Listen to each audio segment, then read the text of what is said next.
Hi, dear friends. How are you? Hope that all of you are keeping fine. And so far, we have covered 5 chapters from civics and 3 chapters from modern Indian history and 3 chapters from contemporary world history. And today, we are going to see the 4th chapter from modern Indian history, that is, the rise of assertive nationalism. You may please take page number 105.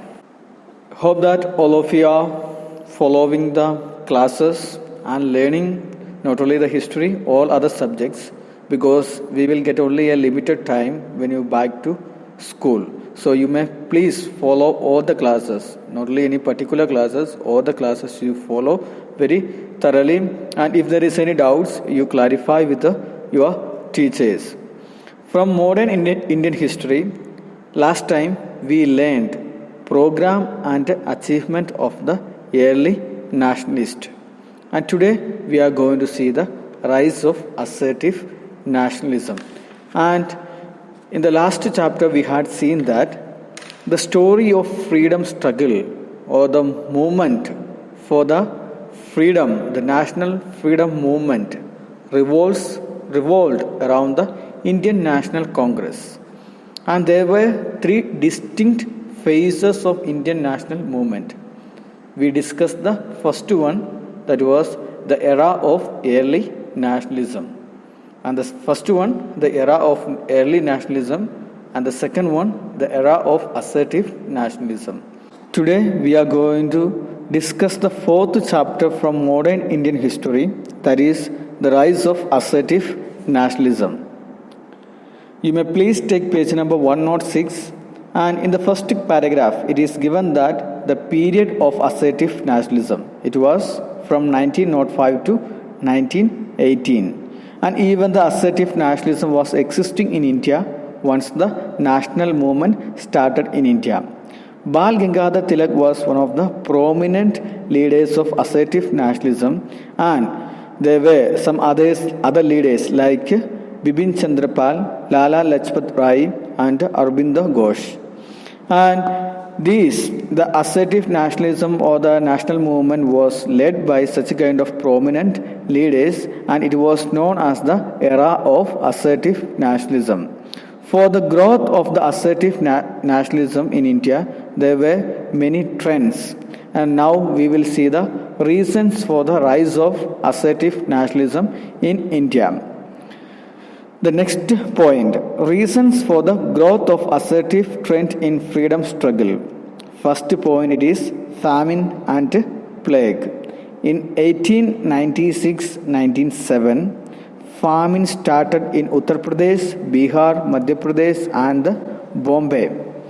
And in Madras presidencies, the outbreak of plague and cholera further added to the miseries of the people. The people were suffering from great famine in North India, Uttar Pradesh, Bihar, Madhya Pradesh, and Bombay.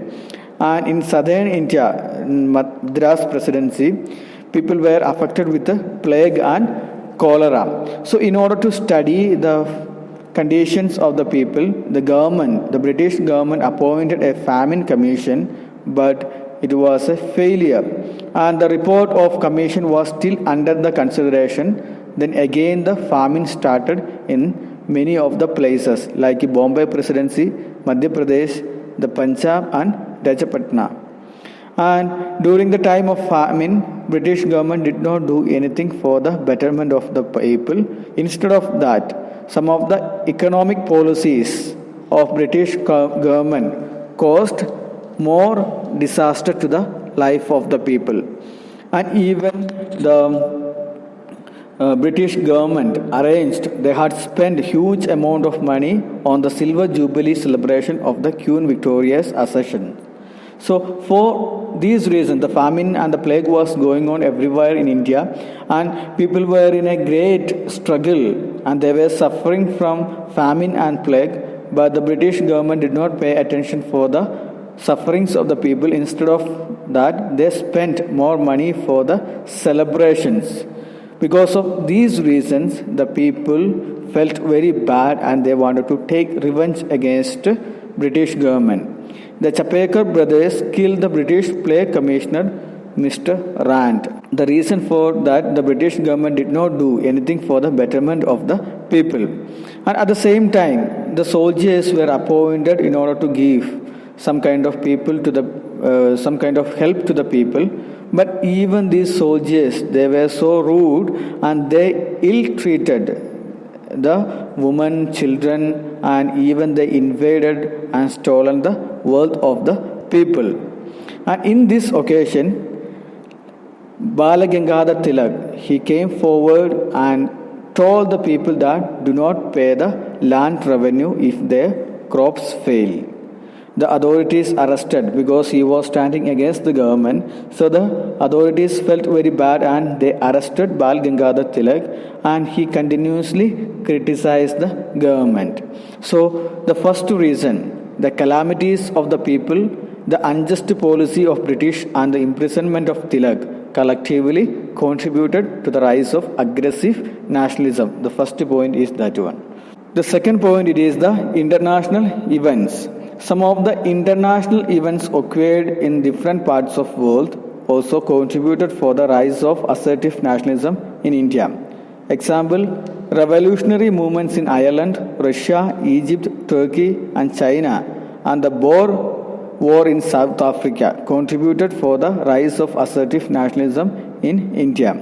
And such kind of movements in different parts of the world convinced the Indians that a united popular front could challenge even the most powerful government.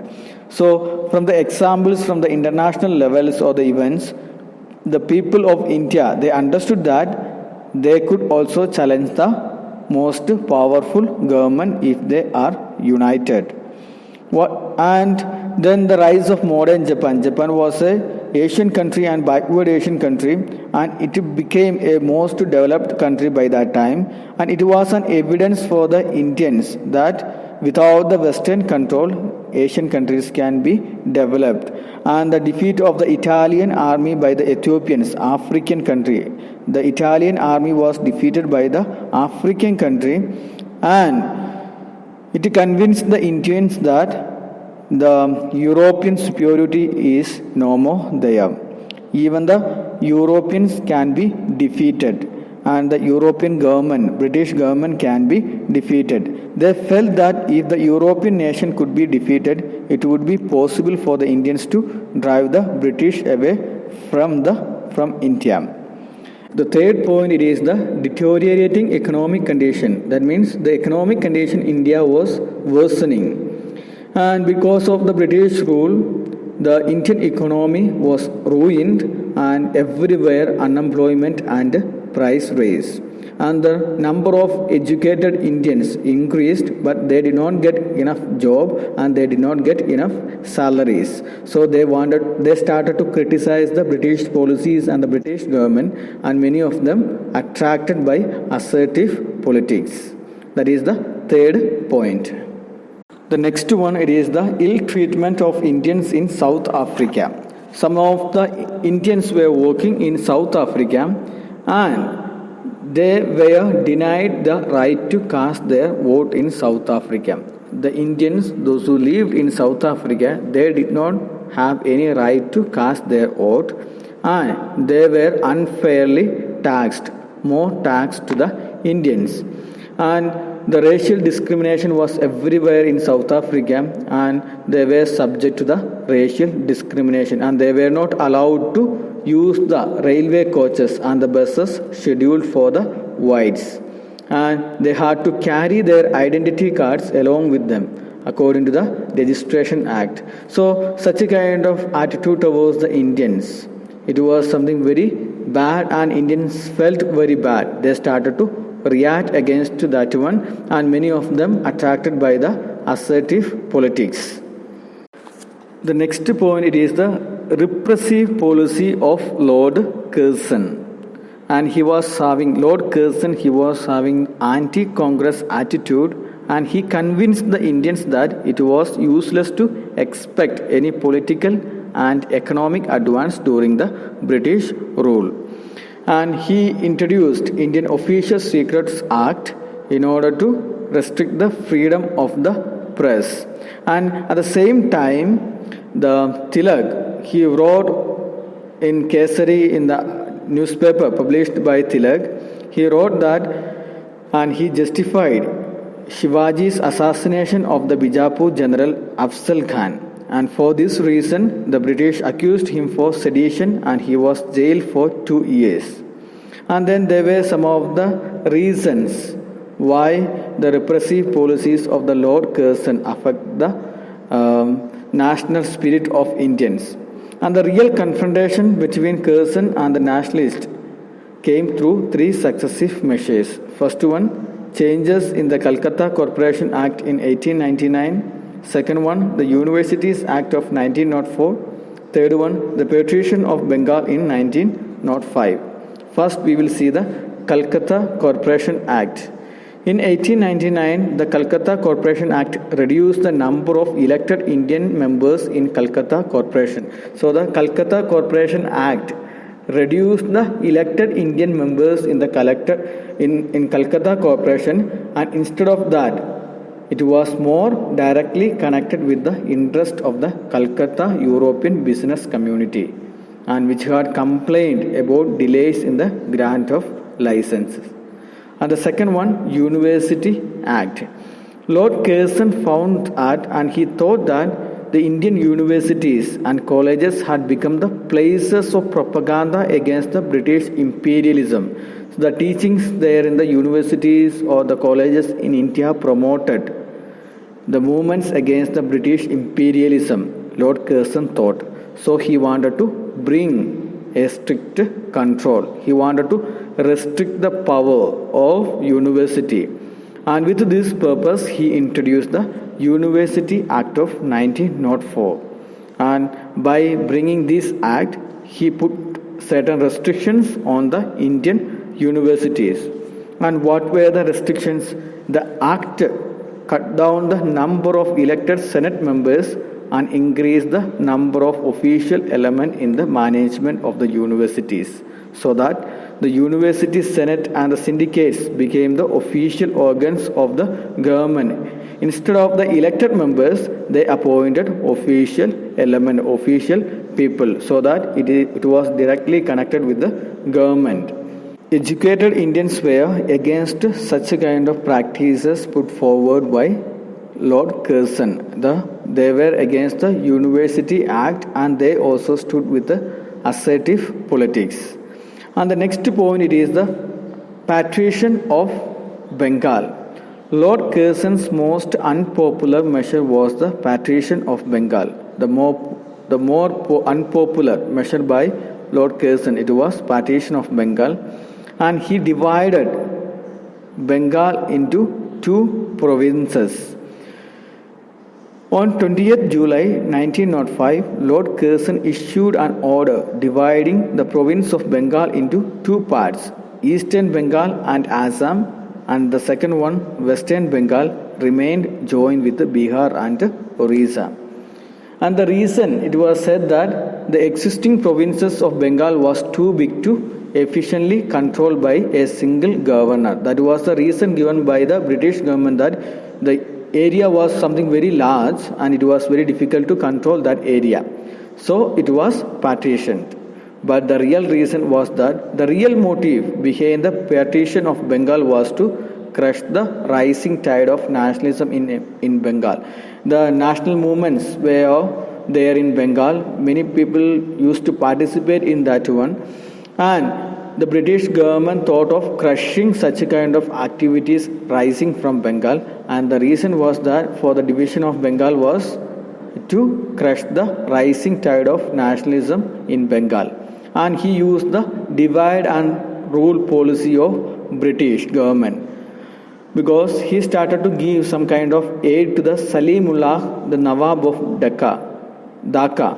and he became the favorite of Curzon by his backing of the partition, and he was granted a huge government loan at a nominal interest. So the purpose of Curzon was to create enmity between the Hindus and Muslims of Bengal, and there also British government used their policy of divide and rule by creating enmity between Hindus and Muslims, dividing the people into two parts. And this time, the Indian nationalists point out that administrative efficiency could have been better secured by detaching the Hindi-speaking Bihar and Oriya-speaking Orissa from Bengal. So the administration was something very easy. Instead of dividing Bengal in such a way as Curzon divided, the nationalists believed that it is better to detach the Hindi-speaking Bihar and Oriya-speaking Orissa from Bengal. That was a better option. But instead of that, Curzon divided the Bengal into two parts. The first one, Eastern Bengal and Assam, and the second one, Western Bengal and Bihar and Orissa. And it was something against the public opinion. The division of Bengal was totally against the public opinion and people. It affected the sentiments of people, and thus the partition was a blow to the sentiments of the Bengalis, and the anti-partition movement was launched on 7th August 1905. So far we have seen some of the reasons for the growth of assertive trend in freedom struggle. The first one, famine and plague. Then the international events. Third one, the deteriorating economic conditions. Fourth one, ill treatment of Indians in South Africa. And the fourth one, the repressive policies of Lord Curzon. Under the repressive policy of Lord Curzon, we have seen three facts. First one, Calcutta Corporation Act and University Act and partition of Bengal. Now we will see the split in the Congress. We know there are two types of nationalist people, early nationalist and the assertive nationalist. And there was an unpleasant quarrel and confusion between these two groups, early nationalist and the assertive nationalist. And in the Kolkata session of the Congress 1906, presided over by Dadabhai Naoroji, and it passed the famous resolutions of Swaraj, Swadeshi, boycott, and national education. This proved that the spirit of dynamic approach was gradually becoming popular in the Congress. So, the spirit of dynamic approach was gradually becoming popular in the Congress because of the influence of the assertive nationalist people. And though the early nationalists were not satisfied with the new trend in politics, yet they had to pass these resolutions. The early nationalists, they were not that much happy with the dynamic approach in Congress, and the Congress was trying to pass the resolutions like Swaraj, Swadeshi, boycott and national education. Such a kind of trends the early nationalists were against, but they had to pass these resolutions, so they agreed. But at the same time, they emphasized that Swaraj should be attained through constitutional method without going and put pressure on the British government. The early nationalists, they believed that by constitutional method and by pleading to the British government attain the Swaraj. But on the other hand, the assertive nationalists, they believed that Indians would not be able to attain Swaraj unless they put pressure on the British government. The ideological differences between the early nationalists and the assertive nationalists. Early nationalists, they believed in constitutional method, but on the other hand, assertive nationalists, they believed that Indians should put pressure on the British government in order to attain Swaraj. And again, during the Surat session in 1907, again the dispute occurred between these early nationalists and the assertive nationalists. The reason for the dispute was, it was about the appointment of the President of the Congress. The early nationalists suggested the name of Rash Bihari Ghosh, whereas the assertive nationalists wanted Lala Lajpat Rai to be the president of the Congress. So there was a dispute between these two groups. The matter was that appointment of the president of the Congress. One group, LA nationalists, they wanted a particular person as the president. On the other hand, assertive nationalists, they wanted another person. So the unpleasant quarrel and confusion between the early nationalists and the assertive when the session started on 26th December. So there was a unpleasant quarrel and confusion between these two groups.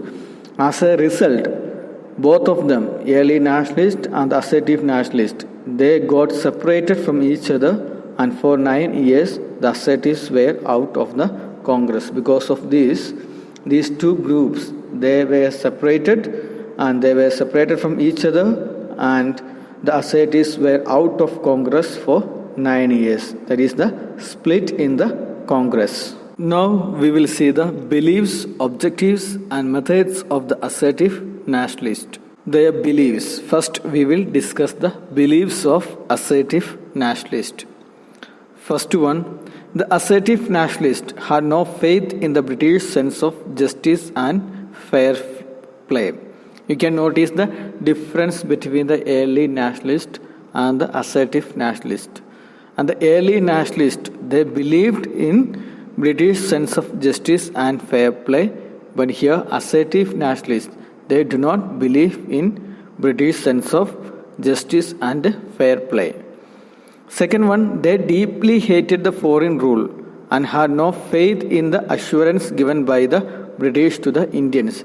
So the assertive nationalists, they did not trust the British government and the promises given by the British people.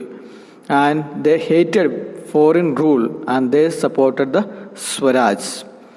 They denied that India could progress under the benevolent guidance of the British. Benevolent here means the good and the just guidance of the British. They did not believe. But the early nationalists, they believed that India could progress under British, under the benevolent guidance of British.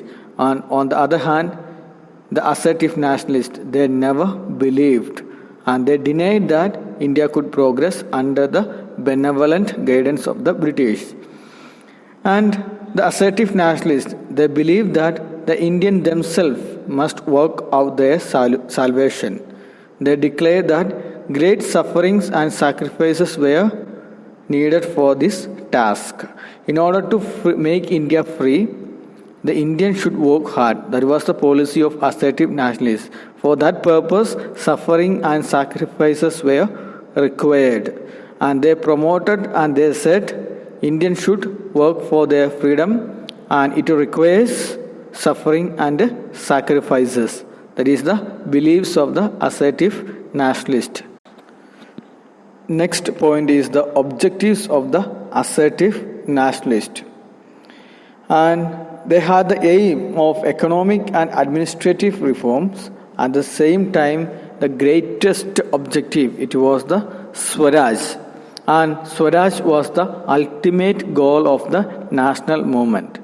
But the definition of Swaraj, it varies from person to person. By Swaraj, the assertive nationalist meant different things.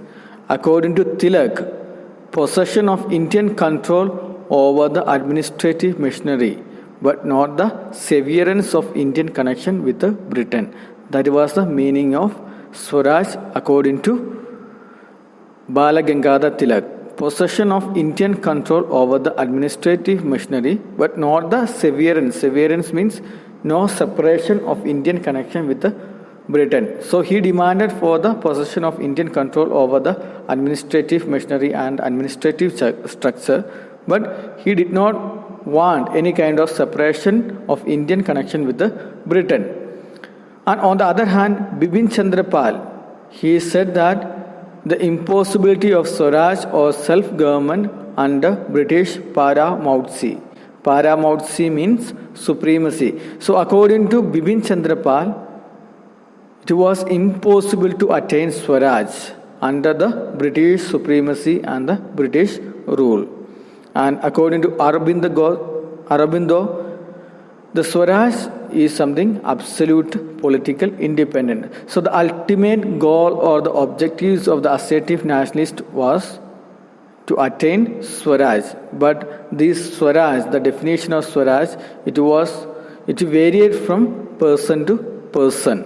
We had seen the beliefs and the objectives of the assertive nationalist, and now we will see the program and the methods of assertive nationalist.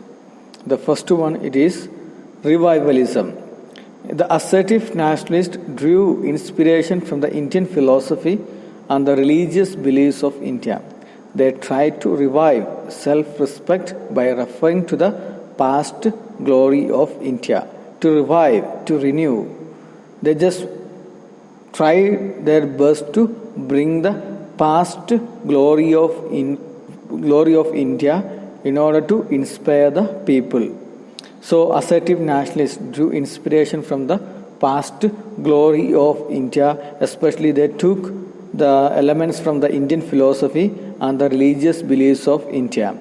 And with this purpose, Tilak revived the Shivaji festival in 1895, and the assertive nationalists projected Chandragupta Vikramaditya, Rana Pratap and Shivaji as national heroes, whose memory could inspire the masses to fight against the British. What was the reason behind bringing the great leaders of India to the front line? The reason was to inspire people or the mass to fight against the British rule in India. That was the first method, revivalism. The next method, it was the Swadeshi movements. Swadeshi means producing everything within the boundary of one's own country, using those indigenous goods and rejecting the imported goods. So Swadeshi movement started. And according to the Swadeshi movement, people, they should use the products that is produced in one's own country, producing everything within the boundary, not depending on the foreign goods. And they promoted the use of indigenous, that means the goods produced in one's own country, and rejecting the imported goods. The Swadeshi idea was popularized by occasional bonfire of foreign sugar, salt and cloth. And the Vande Mataram slogan was shouted during the bonfire. So that was the Swadeshi movement. The second method, what is Swadeshi? Using indigenous product and producing everything or whatever the people want in their own country, within the boundary of one's own country. So the Swadeshi movement that got popularized and many people joined with the Swadeshi movement. And the third one, boycott. Swadeshi and boycott were supplementary to each other. They were connected to each other. So by producing the goods of one's own within the boundary of one's own country, and then of course people should boycott or reject the foreign goods.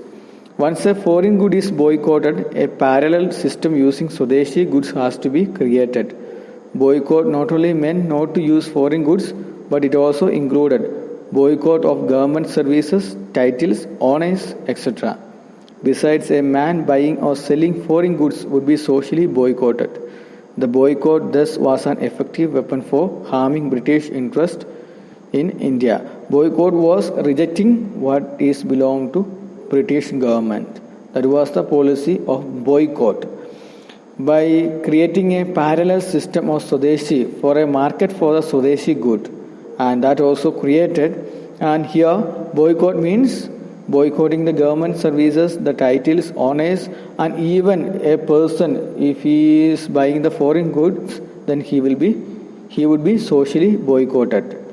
And it was an effective weapon to harm British interest in India. And the last one, it is the national education.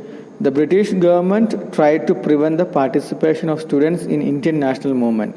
Therefore, with Indian initiative and Indian capital, a large number of national schools and colleges were created for imparting education among these students and to protect from government repression. So the British government, they thought that the colleges and the schools, they inspire and they promote some activities against the British government, so they made some kind of restrictions.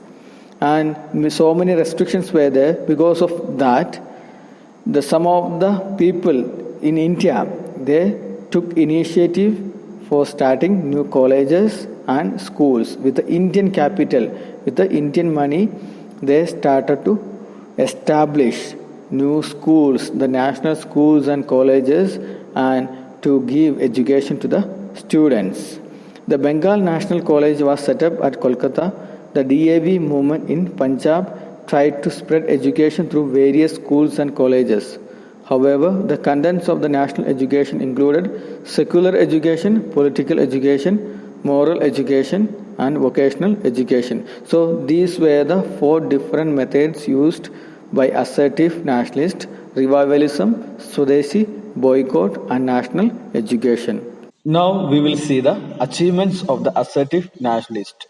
First one, the assertive nationalist generated vigorous nationalism, self-assertion, and sacrifice. They were able to inculcate self-reliance in the masses. That means people started to believe in themselves, and people started to believe that they could do something for the country. And it generated, assertive nationalism generate a kind of nationalism and self-assertion. Second point is that the assertive leaders were able to inculcate national pride by extolling India's past. That point we have already discussed when we discussed the methods of assertive nationalism. So here, the assertive leaders, they put forward the past glory of India. So in a way, it created national pride among the masses.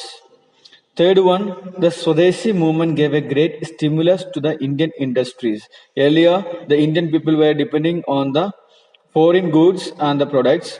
Now, because of the Swadeshi movement, the Indian industry got a great development, and this affected the British goods and the production.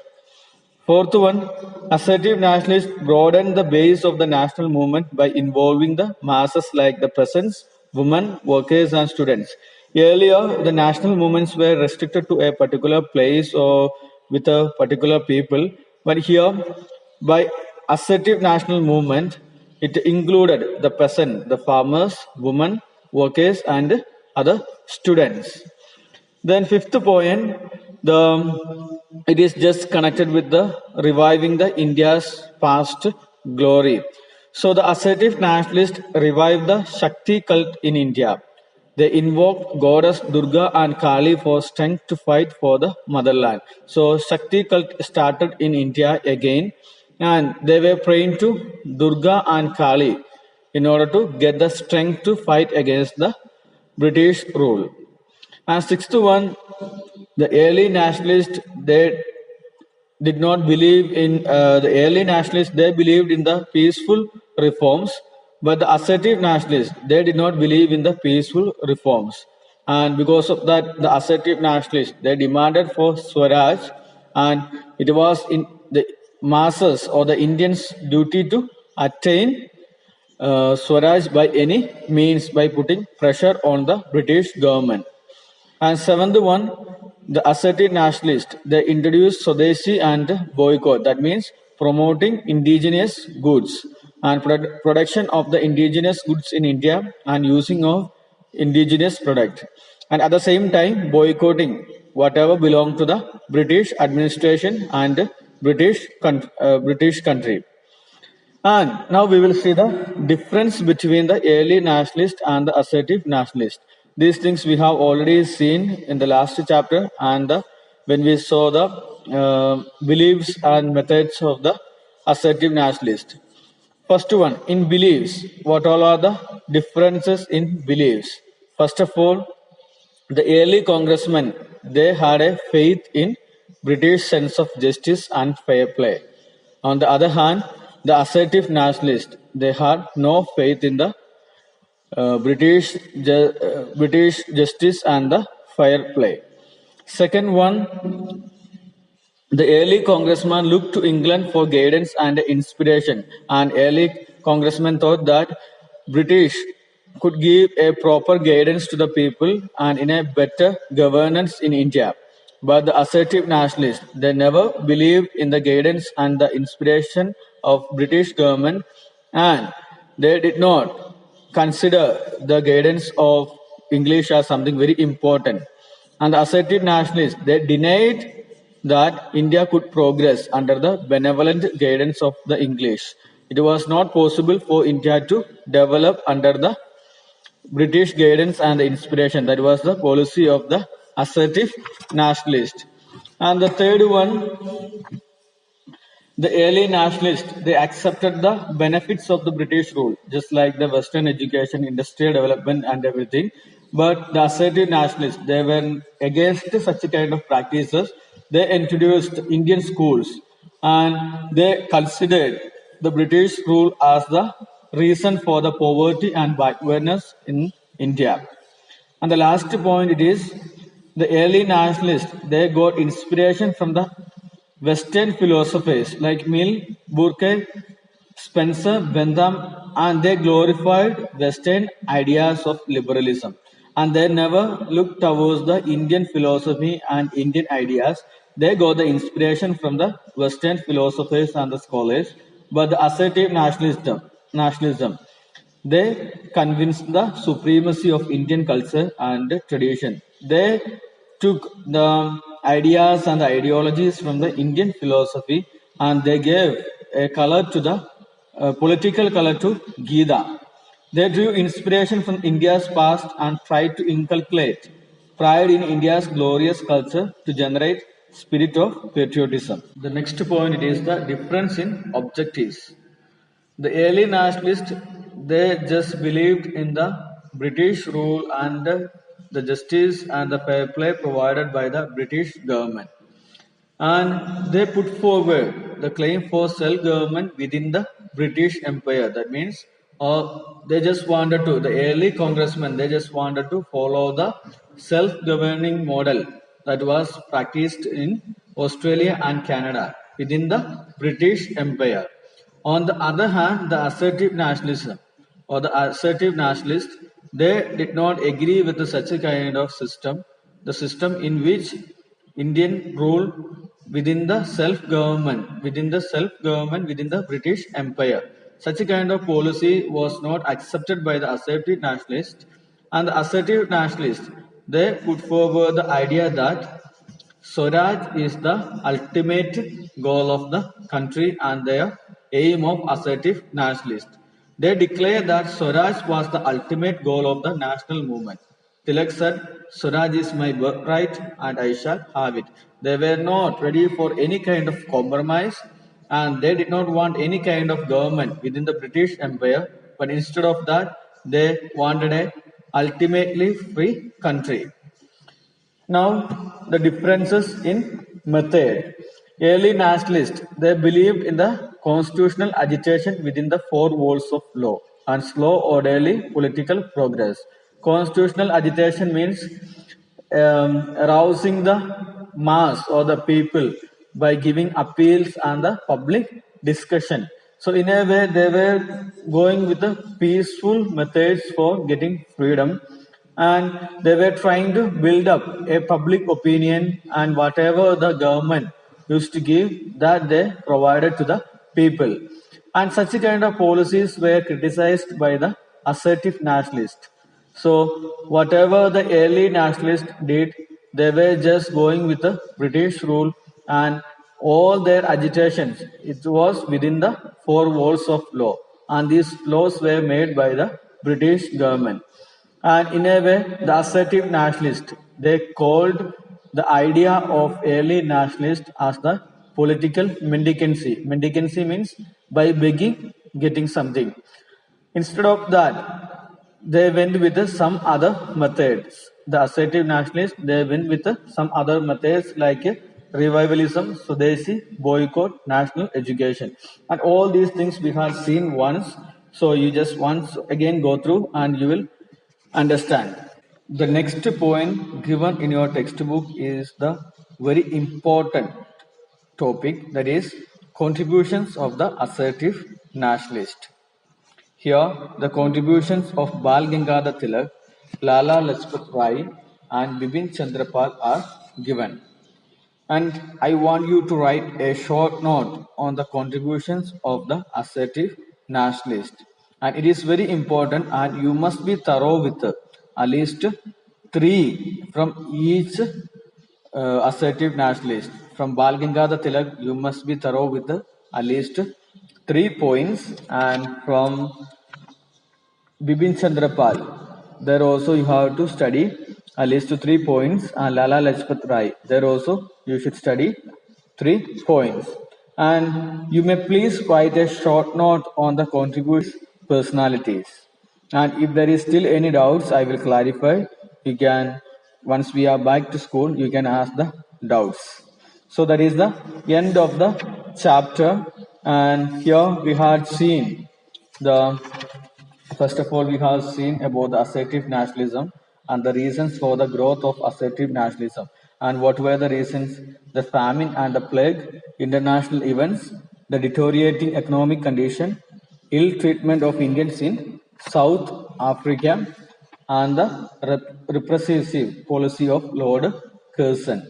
And under the repressive policy of Lord Curzon, we had seen the Calcutta Corporation Act, University Act, and Partition of Bengal. And among these three, you must study very thoroughly the Partition of Bengal, and that is very important. You can just go through your syllabus if you have any doubts. The syllabus is given in your, I think, page number 5. Then the split in the Congress, and you must focus on the split, like the split during the Surat session. And the reason for the split during the Surat session was that dispute developed over the issue of appointment of the president of the Congress. And the beliefs and the objectives or the methods of the assertive nationalist, that also we had seen, and the achievements of the assertive nationalist and the differences between the assertive and the early nationalist we had already seen from the last chapter. We had seen the policies and the beliefs of the early nationalist in the last chapter, and here in this chapter we saw the beliefs and objectives of the assertive nationalist. By comparing that one, you can easily understand the differences between the early nationalist and the assertive nationalist. Anyway, it is given in your textbook, and you may please go through. And the last point, it was contributions of the assertive nationalist, and you may write a short note on the contributions of Bal Gangadhar Tilak, Bipin Chandrapal, and Lala Lajpat Rai. That is the end of chapter 4. And from the exercise, you may write 5 short answer questions, first 5 short answer questions, and the first 2 questions on the structured questions. Thank you. Have a nice day.